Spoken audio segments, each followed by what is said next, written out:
क्या आप हमेशा से यही चाहते हो कि मैं एक लॉन्ग टर्म वेकेशन के लिए जाऊं, महंगे महंगे कपड़े पहनूं और हमारे पास एक आईफोन हो और एक अच्छी से लाइफ स्टाइल हो, लेकिन फिर हमको याद आता है कि अभी तो हमारे घर का रेंट पे करना है, बाइक की ईएमआई देना है, होम लोन देना है। फिर हमारे सपने सपने बन करके रह जाते हैं और वह पूरे नहीं होते हैं। हम सब यही चाहते हैं कि जल्दी से जल्दी सक्सेस हो जाए, रातों रात कोई लॉटरी लग जाए, रातों रात हम अमीर बन जाए, कुछ मैजिक से हो जाए। लेकिन मैं आपको सच बताऊं गाइस, तो ओवरनाइट सक्सेस जैसे कोई भी चीज़ नहीं होती है। अगर हमें सक्सेस बनना है तो हमारे अंदर सेल्फ डिसिप्लिन होना चाहिए, एक अच्छी सी हैबिट होना चाहिए, छोटे छोटे बेबी स्टेप्स जो कि हमें आगे चल के बहुत ज़्यादा फाइनेंशियली फ्री कर देते हैं। चलो एक कहानी के माध्यम से समझने की कोशिश करते हैं। 3 लोमड़ी होती है, लोमड़ी ए, लोमड़ी बी, लोमड़ी सी। बरसात का सीजन आ गया था। तीनों ने सोचा कि क्यों ना हम अपना अपना घर बना लें अच्छा से, नहीं तो कब शेर आ जाए जंगल का और हम तीनों का शिकार कर ले। तो लोमड़ी ए ने जल्दी जल्दी करके घास फूस इकट्ठा करके अपना घर बना लिया और बोला कि बस अब तो मैं बहुत ज़्यादा सुरक्षित हूँ। और लोमड़ी बी ने भी जल्दी जल्दी करके थोड़ा बहुत लकड़ियाँ इधर उधर से ला करके अपना घर बना लिया और वह बोली कि अब मैं बहुत ज़्यादा सुरक्षित हूँ, अब मुझे कोई रिस्क नहीं है। और लोमड़ी सी जंगल में गई और लकड़ियाँ ढो ढो करके ला दी थी गट्टर गट्टर, और बहुत मेहनत करके अपना घर बना ली। कुछ ईंटा पत्थर लाई, उस ईंटा पत्थर को लगा करके एक बढ़िया सा घर तैयार कर। अब शेर का आने का टाइम हो गया। शेर आ गया और लोमड़ी ए के पास गया और जा करके उसके घर पे गिराने लगा। तो लोमड़ी ए का घर गिर गया और लोमड़ी ए का शिकार कर लिया। और जब वह शेर लोमड़ी बी के पास गया तो घर गिराने की कोशिश की, थोड़ा मेहनत जरूर लगा, लेकिन लोमड़ी बी का भी घर गिर गया और उसका भी शिकार कर लिया। फिर लोमड़ी सी के पास गया। लोमड़ी सी के घर में जैसे ही घुसने की कोशिश किया, लेकिन लोमड़ी सी का घर इतना मजबूत बना था कि शेर राजा अंदर नहीं घुस पाए और लिलक लिलक करके रह गया। इस कहानी से हमें यह सीखने को मिलती है कि हमें स्मार्ट वर्क के साथ हार्ड वर्क भी करना चाहिए। हमें लाइफ में कुछ ऐसा करना चाहिए कि हम बहुत ज़्यादा मजबूत हो जाए, कितने भी प्रॉब्लम्स आ जाए, कितनी भी सिचुएशंस हो जाए, लेकिन हमारा घर ना टूटे, हम स्टेबल हो जाए, फाइनेंशियली फ्री हो जाए। हम सब चाहते हैं कि जल्दी से जल्दी हमारे पास सक्सेस आ जाए, जल्दी से जल्दी हम अमीर बन जाए, अपने फैमिली को सपोर्ट करें, ऐसा सभी लोग चाहते हैं। ऑथर डेव रामसे कहते हैं कि मैं 26 साल की एज में मिलीनियर बन गया, लेकिन 30 साल की एज में मैं फिर से कंगाल हो गया और मेरी स्थिति बहुत ज़्यादा खराब हो और मैं फिर से खड़ा हुआ, फिर से मिलीनियर बन गया। तो मिलीनियर्स लोगों के अंदर एक कॉमन हैबिट होती है कि वो लोग हमेशा सीखते रहते हैं, कुछ ना कुछ नया करते रहते हैं, जिसकी वजह से वह कभी भी कोई भी प्रॉब्लम भी आ जाए फिर उस चीज़ को भी वह हैंडल कर लेते हैं और आगे चल करके वह दोबारा मिलीनियर बन जाते हैं। ऐसा एक ऑथर के साथ नहीं, बहुत सारे लोगों के साथ हुआ है।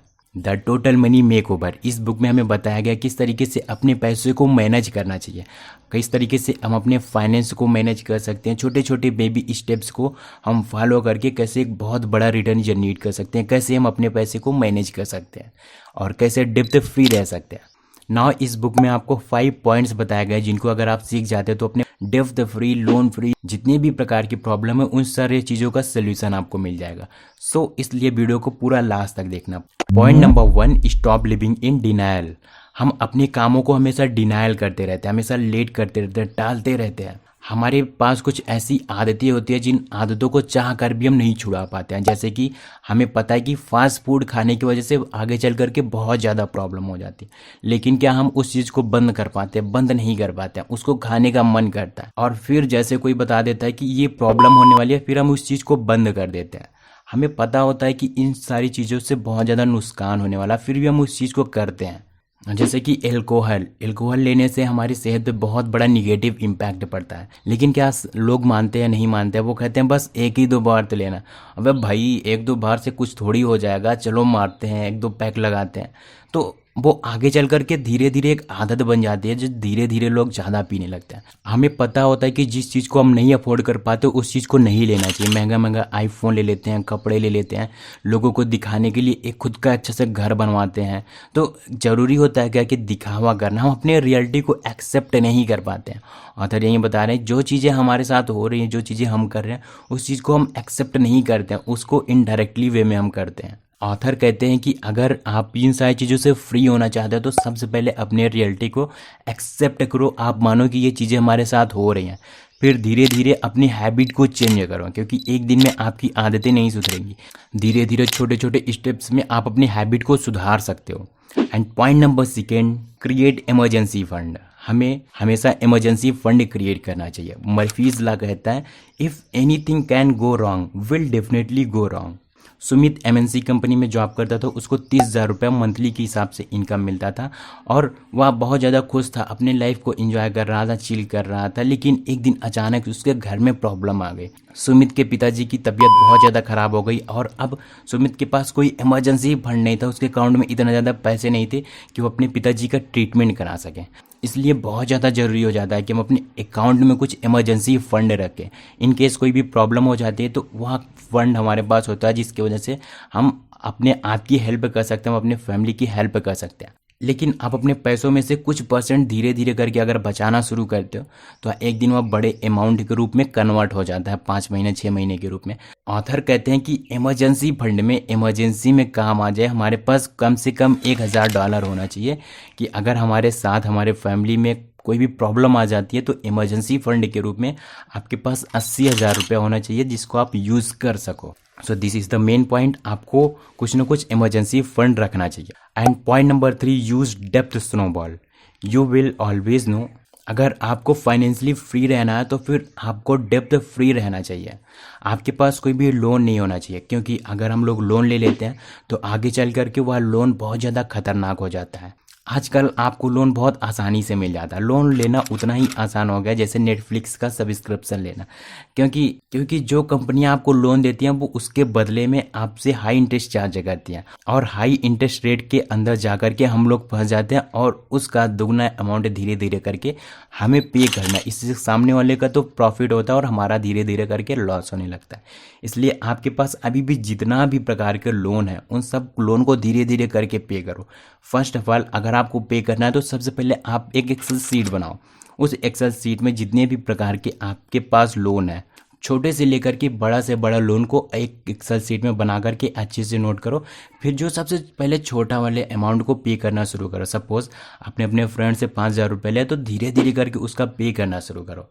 आप जॉब नहीं कर रहे हो तो जॉब करो, कोई ना कोई स्किल सीखो, आपको और अच्छी इनकम मिलेगी। एक्सेल शीट में बना करके उसको पे करना शुरू करो। जब आप पहला लोन पे करोगे तो आपको और ज़्यादा कॉन्फिडेंस आएगा, जब आप दूसरा लोन पे करोगे तो आपको और ज़्यादा कॉन्फिडेंस आएगा। इसी तरीके से धीरे धीरे करके आप अपने सारे लोन को पे कर सकते हो, फिर आप फाइनेंशियली फ्री होने के स्टेज में आ जाते हो। अब पॉइंट नंबर 4, ऑथर बताते हैं have a runway fund.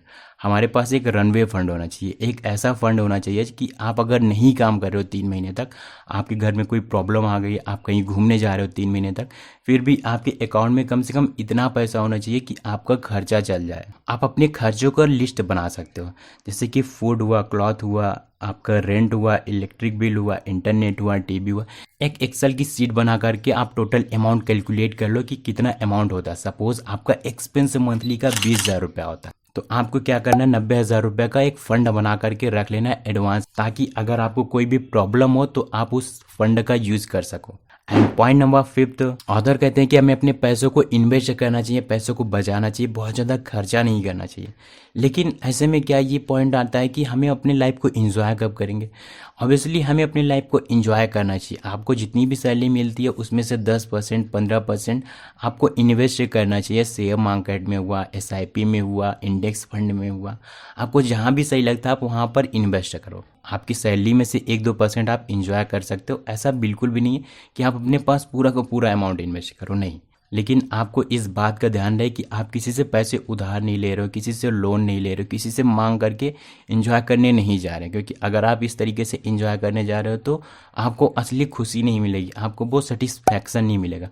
So the point is कि आपको पैसे इन्वेस्ट करना चाहिए अपनी जॉब का 10% 15%, और उनमें से जो कुछ भी पैसा बच रहा है आप उस पैसे को अच्छे से एंजॉय करना चाहिए और उधार नहीं लेना चाहिए, नहीं तो एंजॉय किए ना किए कोई मतलब नहीं रहेगा। सो दोस्तों, ये थी 5 पॉइंट्स जिन्हों अगर आप फॉलो करते हो तो फाइनेंशियली फ्री हो सकते हो। एंड अगर आपके पास कोई भी डेब्ट हो, कोई भी लोन हो, तो इन पॉइंट्स को नोट करके आप उसको पे कर सकते हो। सो आई होप कि इस वीडियो को आपने अच्छे से एंजॉय किया होगा। अगर हाँ आपको वीडियो सच में अच्छा लगा तो वीडियो को एक लाइक करके चैनल को सब्सक्राइब कर देना, और मुझे कमेंट बॉक्स में कमेंट करके ज़रूर बतानी है वीडियो आपको कैसे लगी। मिलते हैं किसी अगले वीडियो में, तब तक के लिए थैंक यू सो मच।